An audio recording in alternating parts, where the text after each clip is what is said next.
ดูนะโอ้นั่นโอ้ถงเยอะเยอะโอ้ยกระเป๋าตกแล้วบ่เป็นยังดอกเครื่องซื้อเอาแต่ถือกันมาเอ้ยมือเลยนี่มือถือโอ้ยเสร็จโอ้ยมือ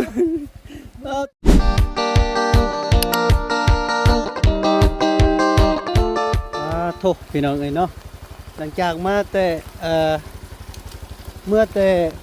เพื่อนพอตู้ปืนเก็บพี่น้องเอ้ยเนาะสภาพทางก็ได้เปิดทุกเบาเลยเฮ้ยใจเย็นๆเด้อทุกพี่น้องเอ้ยเนาะพูดนะทางก็ได้หมื่นเป็นหมื่นเนาะรถยางโดดมันรถยางโดนซ้ำสิรอดอยู่บ่เนาะน้องเอ้ยเนาะใครสบายดีเด้อพี่น้องเอ้ยเนาะสบายดีเด้อพี่น้องเด้อกำลังออกจากบ้านพดเท้าขึ้นแก็บเด้อพี่น้องเด้อลุยเก็บใส่น้ำบอกคุณนะย่างออกอุ้ยบ่ไหวได้เลยเกี่ยวไว้แล้วเดี๋ยวลงก่อนคุณนะได้อยู่บ่ฮะจังหวะคุณนะก็ต้องได้แล้วแต่ปัญหามันสิขึ้นตี้สิบุได้เนาะจะเบิ่งทางวันนี้สิบ่ฮอดใส่ดอกพี่น้องเอ้ยเนาะสิได้นอนอยู่บ้านพักเวียงใส่แล้ว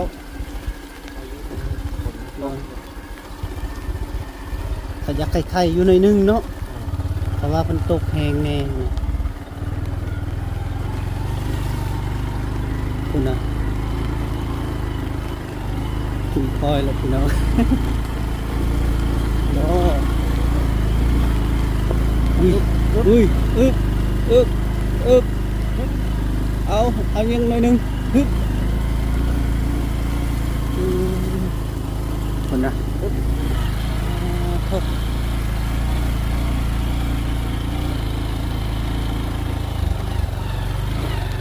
ตะลุดหน่อยนึงคือว่าล้มเลยเนาะบึ้งมือต้องแข็งไว้แล้วเด้อ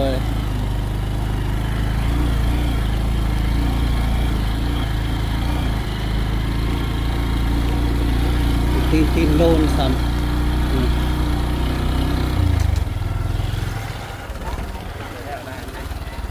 ยังอีกบ่ยังด้านหนึ่งเนาะ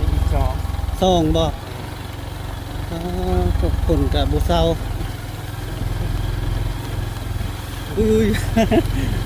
ฮึบนิดบอกกันไดเนาะมันบอกคอยกันไดเนาะลานบอกกันไดนี่เป็นยักษ์40,000คือเนี่ยเฮ้ยคันบอลละลงได้ก่อยโอเคแน่เซฟเฟอร์รถยังเสียนอยู่พี่น้องเอ้ยเนาะคันคือปูเท้าปูนเก็บคือว่าไปบ่ได้เนาะสำนีนะเราขึ้นรถบ่ได้นะ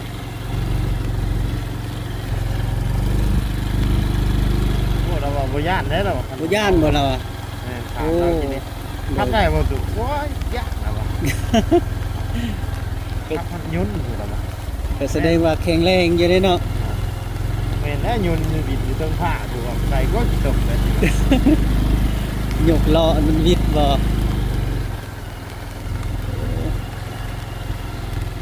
นี่โอ้คันตกใส่ได้อยู่แค่นี้แต่รถเบาไล่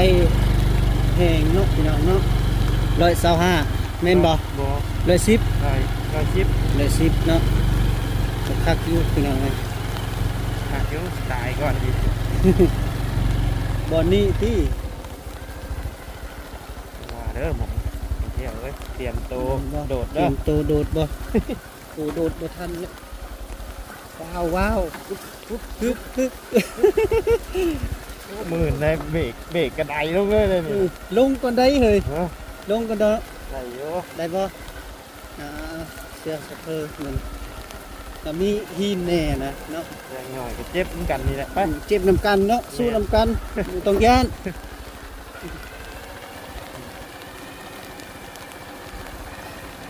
โทรศัพท์ก็สิปิวทางใดบ่ฮู้ ตกคลองเสียนี่ช่วยนะ เลย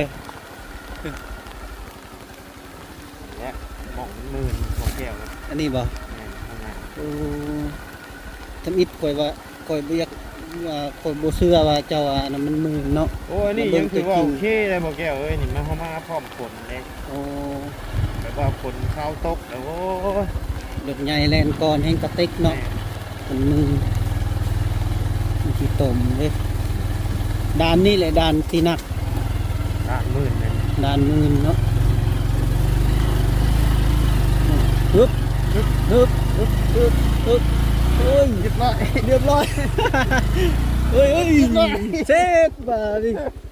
เรียบร้อยพี่น้องเอ้ยหักบ่ได้ลบดอกเฮ้ยเฮ้ยโอ้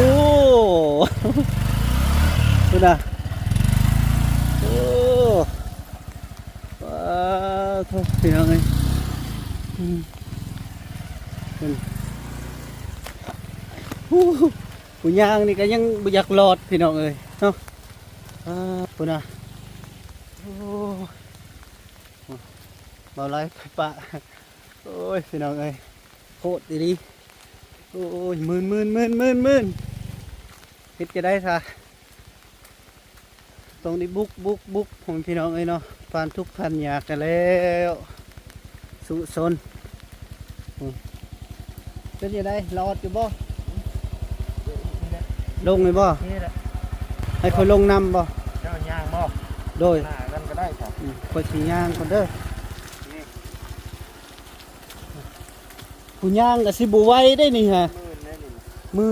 มื่นพี่น้องเอ้ยโอ้คอยเด้อนั่นโอ้โอ้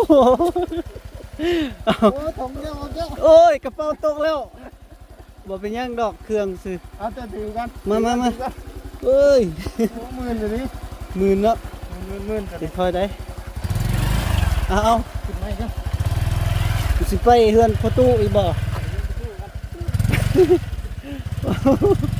กำนะกำลังแล้วพี่น้องเอ้ยเนาะโอ้นะ โอ้ฝนตกพอดีพ่นลิ้นพี่น้องเอ้ยนี่คลองน้ำนี่เอาตามห้องเลยจาน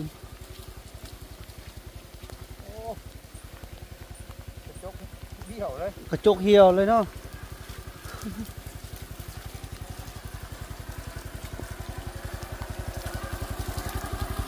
ไอ้พี่น้องเอ้ยกระเป๋ากระตกต้องที่ถือโอ้ยเสร็จ โอ้ยมึงเอาตุกน้ำกระตกมาดิเอ้ยมึงจับซอยกันเอ้ย เอาหน้าเหมือนกัน เอาน้ำกันบ่ โอ้มื่นแน่นี่ โอ้ยพี่น้องเอ้ยมึนโอ้ยโอ้เข้าคือไปบ่มื่นว่ะพุ่นน่ะ โอ้เตะเลย แตกบ่ เตะ ปอแหวนแตกพี่น้องเอ้ย ด้วย กระจุกเอาอะไรโอ้ยมาเขาสิดึงไปนำไปเขาจับก้นเด้อค่อยพี่น้องเอ้ย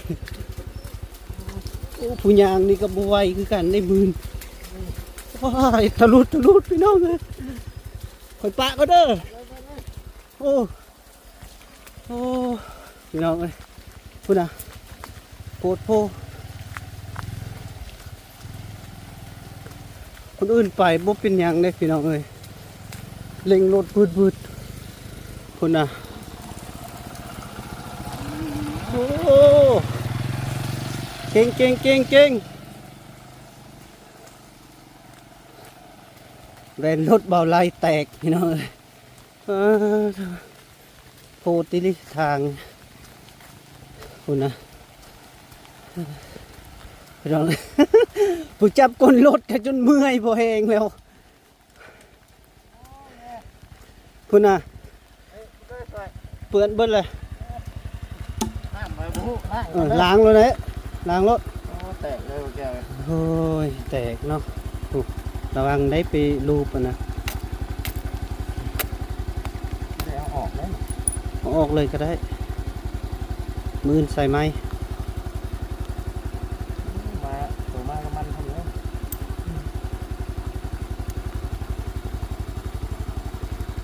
โยกกันเพิ่นโตะไปนี่บ่มาเลยได้นี่เนาะ โอ้มาบ่ได้เขาว่า บ่ได้เนาะ ดินเหนียวใช่ไหมไงล่างเพื่อสิออก นี่คือดินจีเนาะเอาดินนี่ไปเฮ็ดอันดินจีคัก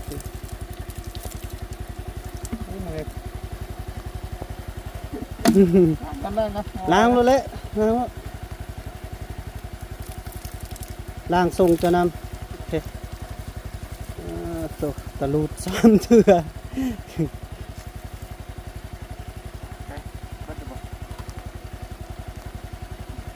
เบิดดอกมีแต่แว่นนั่นแหละแต่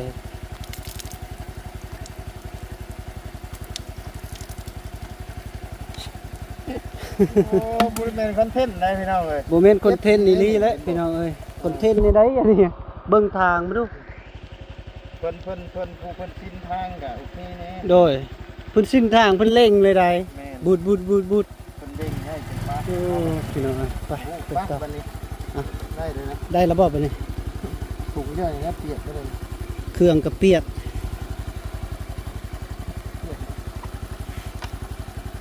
ไปพี่น้องเอ้ยเนาะโอ้ยวิทย์แล้วบนมือนะเขานะอัด3อัด4พี่น้องเอ้ย โอ้ช่วยซ้ำช่วยซ้อนเลยก่อนมื้อนี้ สวยซ้อนเนาะ มื้อเช้านี่กะรถตำกระตามื้อนี้กระจกแตกโอ้พี่น้องเอ้ย สวยเนาะสู้มาแรงทึกเลขเลยโอ้สิได้พักอยู่เวียนใส่แล้วบัดนี้เนาะ นะ พักเวียนใส่พี่น้องไปต่อบ่ได้แล้วเครื่องคล้องเปียกหมดเลย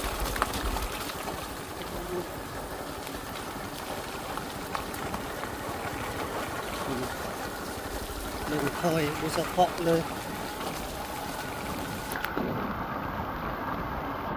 สุดยอด อายุแบนแตกสามแตกเพิ่มโอ้ยยังก็ ตากับตัวไหนเส้นห้าบ่ ตาเนี่ยก็ นี่ต้องเส้นบ่คือใส่ แปดเจ็ดเจ็ด เส้นเป็ดเนาะ เจ็ดเจ็ดเจ็ดเจ็ด เออ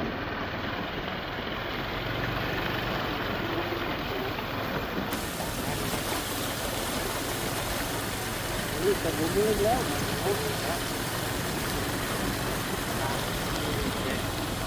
มื้นอยู่นี่ผมบอกอยู่จะตบมันก็ยังยอมเลยมันมีอันห้องแฮมอยู่บ้านหนูอยู่เพราะเอาต้นอยู่ในแล้ว โยกกันแนวมาเลยย่างเอาเอ้ยไปเหยียบกันย่างเอาเนาะมันสิไกล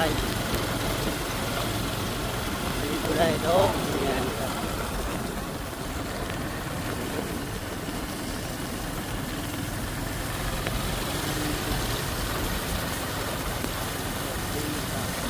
เศร้าบ่เมื่อคืนยันเป็นดีเลยไปนอนมกอยู่ไปนอนมกอยู่มกพวกแล้วอยู่หอเนาะออกงานบ่ได้เล็กน้อยเนาะตามนี้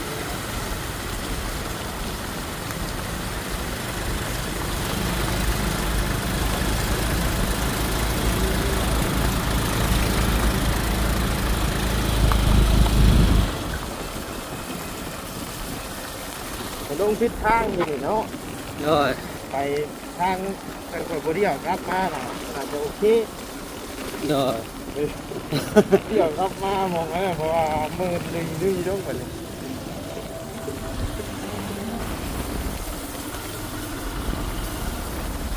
อุ๊ยน้ำเสนี่มากเนาะ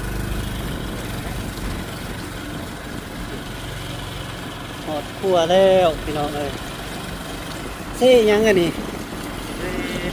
เซละนองบ่ เซ่บเที่ยว บ่แม่นเนาะเซละนองเนาะ ตอนนี้เคยเซ่ให้เซ่อะไรตอนนี้โอ้ยเคยจับเคยจับเอ้ย เออเนาะเมื่อยคือกัน เดี๋ยวผมวิเกาะวิเก็นง้อก่อนวันนี้ ครับบ่ฮู้เลยนี่นะครับก็บ่ฮู้ ง้อนะ เดี๋ยว ร่มหน่อยดิเงินนั่นว่าแล้วมันปะโปะลงเลย เล เนาะ ยคันค่อยเป็นหมอดูหมอเดาคืออยู่สิเบิ่งลายมือให้ดอกแต่นี่บ่แม่นเคาะเข็นอยู่ใดก็บ่ฮู้เนาะเออเบาไล่นี่ยังมี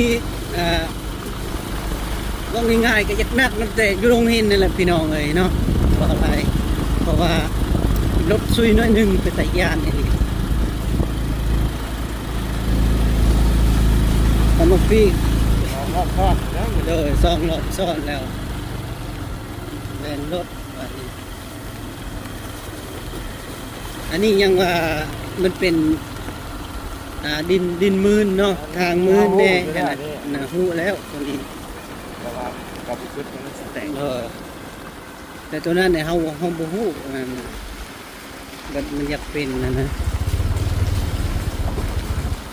สิมีโฟคือเพิ่น นะ คือได้สิมีโฟวินคือเพิ่น โควินบ่ฮู้ได้ไปซื้อพวงมาลัยมาซื้อ ได้สิมีโฟวินโฟ ซื้อตีนมันน่ะก็ยังบ่ชุบแล้วเงินเดือนเอานะ โอ้ยว่าครับ โดยจักสิซื้ออะไรมานี่ วันนวดรถนี่ก็ยังบ่พอ โดยมาพี่น้องเลยเนาะ ไปชื่อเก่าเลยบ่ โดยไปซื้อข้าวหรือว่าไปกินอยู่ห้างเลยบอก แต่มันจะมาไปชื่อเก่าแล้วนางกินอยู่ห้องเลย ไปกินอยู่ห้องเลยบอก เป็นธรรมชาติน้ำมันตรงครับ ก็แล้วแต่ ได้ ได้ ไปทำเมื่อยกันบ่ แม่นไปสองเมื่อยก่อนแล้วก็จึงออกมา หาได้กินเนาะ โดยหาน้ำกินหน่อยหนึงบ่ได้น้อยแล้วว่าวกันได้ออกมาแล้วมาฮ้อนเมืองสิโปนแหละพี่น้องเอ้ยฝนตกยังบ่เศร้าเนาะยังลิ้นอยู่พี่น้องเอ้ยเดือดแตกก่อนมือแตกบ่จะได้มาไปซื้อยาเที่ยวนี่ใช่ไหมเนาะซื้อยาเที่ยวให้เท่าไหร่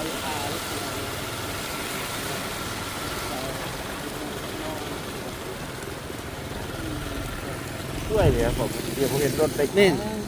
เดินโอ้หอดของเฮมเวียงใส่แล้วพี่น้องเลยเนาะคนยังบุเซาตกกระทึกอยู่นี่เครื่องก็เปียกเมื่อไร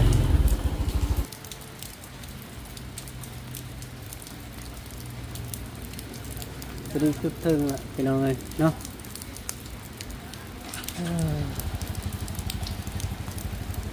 เปียกเบิดค่าบ้านพักพอดีเตียงคู่พี่น้องเอ้ย200,000ที่ไปลูกพี่นอนพี่น้องเอ้ยเนาะเมื่อยพี่น้องเอ้ยนะ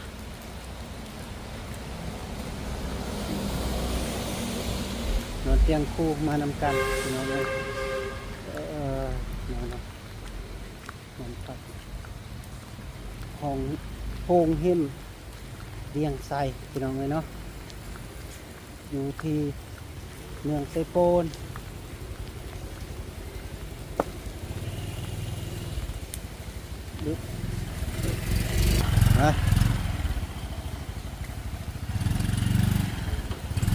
บ่มีบอนจอดรถเนาะ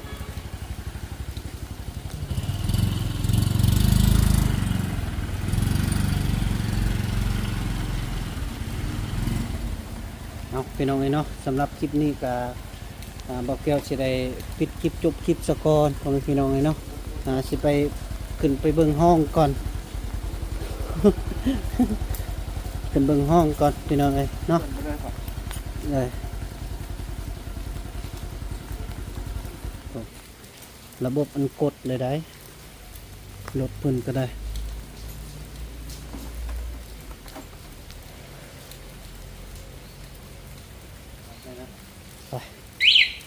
นี่ คัก เอากระเป๋านะ กระเป๋า มาลืมเอาตรงไม้มากเอาว่าของเจ้ากัน เอาหั่นแหละเอาเบิดโอ้มีกระเป๋า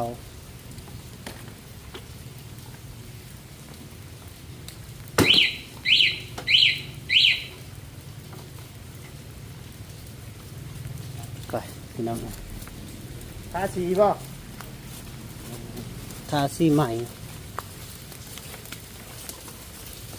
โอ้ยบุกบืนตรงนี้กรมอุปสรรคโบราณก็ต้องน้อย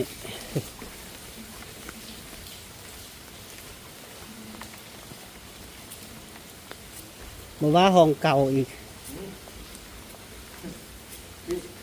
อ้าวห้องเก่าเลยขันถ่ายแม่นบ่อศูนย์เก่าห้องที่เขานอนตอนนั้นอะเนาะ มันหอมว่ามันห้องเก่าชุดแปะ แม่นบ่ ของเก่าอะนะ ห้องเก่า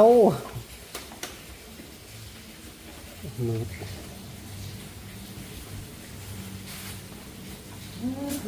พี่น้องเอ้ยเตรียมคู่ตรงนี้ก่อนตกมันดูมาทวม